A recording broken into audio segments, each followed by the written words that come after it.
Good morning दोस्तों, मेरा नाम पार्थ नायक है। Welcome back to my channel Fino, जो कि एक शॉर्ट फॉर्म है फाइनेंशियल नॉलेज का। आज मैं पार्ट 2 बनाने जा रहा हूँ म्यूचुअल फंड के ऊपर। पार्ट 1 में हमने कवर किया म्यूचुअल फंड बेसिकली होता क्या है, वो कंट्रोल अथॉरिटी है या नहीं है, म्यूचुअल फंड में निवेश कितने रुपये से स्टार्ट कर सकते हैं, म्यूचुअल फंड में लमसम या एसआईपी से आप निवेश कर सकते हैं। उसके लिए मेरी चैनल को सब्सक्राइब कीजिए और वीडियो पार्ट 1 देखिए, जिसमें डिटेल में आपको उसमें जानकारी मिलेगी। आज की वीडियो में हम चालू करेंगे टाइप्स ऑफ म्यूचुअल फंड।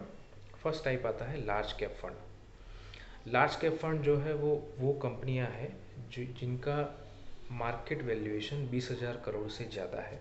सो अगर आप कोई भी म्यूचुअल फंड स्कीम जो लार्ज कैप को फोकस करती है उसमें इन्वेस्ट करते हैं, तो वो म्यूचुअल फंड कंपनियां निवेशकों के पैसे लेके 20,000 करोड़ से ज़्यादा मार्केट कैप वाली कंपनियों में अपना पैसा इन्वेस्ट करती है। दूसरी आती है मिड कैप फंड, जो कि 5,000 से 20,000 करोड़ के बीच में रहती है, तो आपका पैसा उन कंपनियों में लगेगा। तीसरी आती है small cap fund schemes mutual fund की, जो 5,000 करोड़ से नीचे की मार्केट वैल्यूएशन वाली कंपनियां हैं, तो आपका पैसा उन कंपनियों में, स्मॉल स्केल कंपनियों में लगेगा। चौथा आता है मल्टी कैप फंड, जिसमें जनरली एक रूल होता है कि आपका पैसा जो है वो 25-25-25-25% में डिवाइड होता है, large cap, mid cap, small cap and in सबके कॉम्बिनेशन में। सो इसीलिए उसको बोला जाता है मल्टी कैप फंड। पांचवा आता है फ्लेक्सी कैप फंड, जिसमें 65% पैसा जो है वो इक्विटी में लगाया जाता है एंड बाकी का जो पैसा है वो depending upon the market scenario small cap, large cap या मिड कैप में लगाया जाता है, इसलिए उसको फ्लेक्सी कैप फंड्स कहा जाता है। छठा आता है फोकस फंड, जिसमें मैक्सिमम 30 स्टॉक्स को सिलेक्ट करके इन्वेस्ट किया जाता है फोकस तरीके से, इसलिए उसको फोकस म्यूचुअल फंड कहते हैं। सातवां आता है डिविडेंड यील्ड फंड, इसमें 70 से 80% का निवेशकों का जो पैसा होता है वो डिविडेंड बेस्ड, जो गवर्नमेंट कंपनियां या अच्छी लार्ज कैप कंपनियां जो अच्छा डिविडेंड देती है उसमें निवेश किया जाता है। आठवीं आती है वैल्यू फंड, जो स्टॉक अंडर वैल्यूड है, मार्केट के सिचुएशन के हिसाब से या वैल्यूएशन के हिसाब से कंपनियां अच्छी है बट अंडर वैल्यूड है, सही राइट प्राइसिंग पे नहीं है, उन स्टॉक में ये म्यूचुअल फंड्स की स्कीम इन्वेस्ट करती है और निवेशकों को रिटर्न देती है। नौवीं आती है कॉन्ट्रा फंड। कॉन्ट्रा फंड का मतलब यही है कि करंट मार्केट सिनेरियो में जो स्टॉक का वैल्यूएशन होना चाहिए वो बिकॉज ऑफ सम न्यूज़ या पॉलिटिकल इश्यूज़ या कोई भी रीजंस की वजह से या तो बहुत हाई है, ऊपर चला गया है, या तो बहुत लो चला गया है।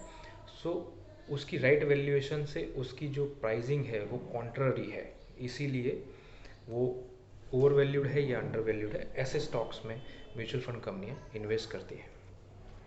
10वीं आती है एलएसएस फंड, जैसे मैंने पहले अपने अगले वीडियो में बताया था, it is equity link saving scheme funds, जो टैक्स बेनिफिट देती है सैलराइड लोगों को। तो जिनको अपने निवेश को करके टैक्स बेनिफिट लेना है वो ईएलएसएस स्कीम को पसंद करते हैं और उसमें म्यूचुअल फंड में निवेश करते हैं। 11वीं आती है इंडेक्स फंड। इंडेक्स फंड जैसा नाम उसमें बताया है, तो Nifty 50, Sensex, Nifty small cap, Nifty mid cap और दूसरी सारी इंडेक्स में इन्वेस्ट करती है उसके थीम के हिसाब से।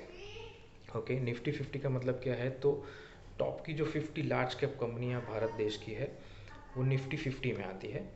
सेंसेक्स जनरली टॉप की 30 भारत देश की जो कंपनी होती है वो उसका एक बेंचमार्क है, उसका एक इंडेक्स है।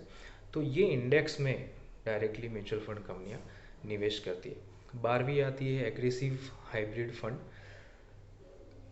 अब शब्द को ध्यान से सुनिएगा, एग्रेसिव हाइब्रिड फंड। एग्रेसिव मतलब जिसका रिस्क एपेटाइट एग्रेसिव है वो इसमें निवेश कर सकता है, तो हो सकता है कि स्मॉल स्केल में ज़्यादा इसमें इन्वेस्ट किया हो। हाइब्रिड का मतलब है कि ये कॉम्बिनेशन है इक्विटी और डेट का। डेट मतलब government securities, government bonds, treasury bills, commercial papers, corporate bonds, gold भी हो सकता है, और इक्विटी मतलब pure equity, large cap, small cap या मीडियम कैप। 13वीं आती है कंजर्वेटिव हाइब्रिड फंड। तो कंजर्वेटिव में स्मॉल कैप में इतना इन्वेस्ट नहीं होता है, ये भी कॉम्बिनेशन है इक्विटी का और डेट का, बट ये कंजर्वेटिव तरीके से निवेशकों के जो पैसे हैं वो इन्वेस्ट करती है। हो सकता है आपको थोड़ा कम रिटर्न मिले बट इसमें रिस्क भी थोड़ा कम रहता है।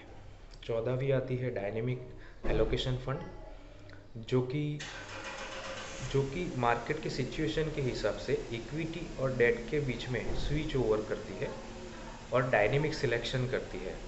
अगर उसको लगता है मार्केट बहुत ऊपर है तो डेट का एलोकेशन बढ़ा देगी, अगर उसको लगता है कि मार्केट नीचे है तो इक्विटी का एलोकेशन वो लोग बढ़ा देंगे।